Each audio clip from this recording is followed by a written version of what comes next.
পেহেলগামে হামলার ঘটনায় ভারতের পাশে থাকার আশ্বাস দিয়েছিল যুক্তরাষ্ট্র। অন্যদিকে পাকিস্তানের পক্ষ নিয়েছিল চীন। পাক ভারত যুদ্ধবিরতির পর নয়াদিল্লি থেকে পিচ টান দেয় ওয়াশিংটন। উল্টো ভারতের উপর অতিরিক্ত কর চাপিয়ে দেন প্রেসিডেন্ট ডোনাল্ড ট্রাম্প। শুরু হয় দুই দেশের সম্পর্কে টানাপোড়েন। এর সাথে যোগ হয় ভারতীয় নাগরিকদের ভিসা জটিলতা আর যুক্তরাষ্ট্র থেকে তাদের বের করে দেওয়ার ঘটনাও।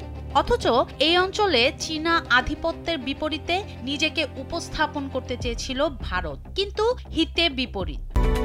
Japan Bangladesh joint venture company JBS holdings limited. নয়াদিল্লির চিরশত্রু পাকিস্তানকে বুকে টেনে নিয়েছে ট্রাম্প প্রশাসন। দুই দেশের মধ্যে এখন দহরম মহরম সম্পর্ক।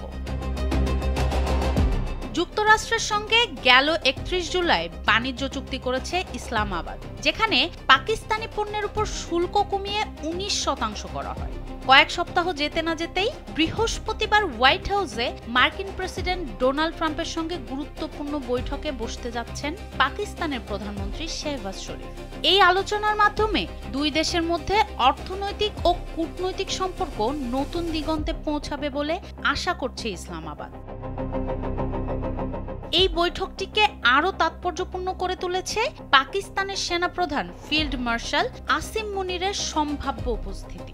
পাকিস্তানের সংবাদ মাধ্যম দ্য ডন ও জিও নিউজের প্রতিবেদন অনুসারে প্রধানমন্ত্রী শেহবাজ শরীফের সঙ্গে তিনিও যোগ দিতে পারেন। এর আগেও প্রথম পাকিস্তানি সেনাপ্রধান হিসেবে একা হোয়াইট হাউসের দ্বিপক্ষীয় বৈঠকের আমন্ত্রণ পেয়েছিলেন সেনাপ্রধান আসিম মুনির। জিও নিউজ জানিয়েছে, পাকিস্তান যুক্তরাষ্ট্র শীর্ষ বৈঠকে আঞ্চলিক ও বৈশ্বিক নানা ইস্যুতে বিস্তারিত আলোচনা হতে পারে। মার্কিন পররাষ্ট্র দপ্তরের এক সিনিয়র কর্মকর্তা জানিয়েছেন, সন্ত্রাস বিরোধী লড়াই, অর্থনীতি ও বাণিজ্য সহ বিভিন্ন বিষয়ে পাকিস্তানের সঙ্গে আলোচনা চলছে। এই অঞ্চলে যুক্তরাষ্ট্রের স্বার্থ এগিয়ে নিতে মনোযোগী প্রেসিডেন্ট ট্রাম্প, আর এর অংশ হিসেবে পাকিস্তানের নেতাদের সঙ্গেও যোগাযোগ রাখছেন তিনি। পাশাপাশি ভারত পাকিস্তান উত্তেজনা প্রশমনে ভূমিকার জন্য ট্রাম্পকে নোবেল শান্তি পুরস্কারের প্রস্তাব দিয়েছে পাকিস্তান। তবে জানা গেছে, ট্রাম্প খোলাখুলিভাবে হতাশার কথা বললেও ভারত যুক্তরাষ্ট্র সম্পর্ক এখনও মজবুত। ওয়াশিংটন ভারতকে ভালো বন্ধু ও অংশীদার মনে করে।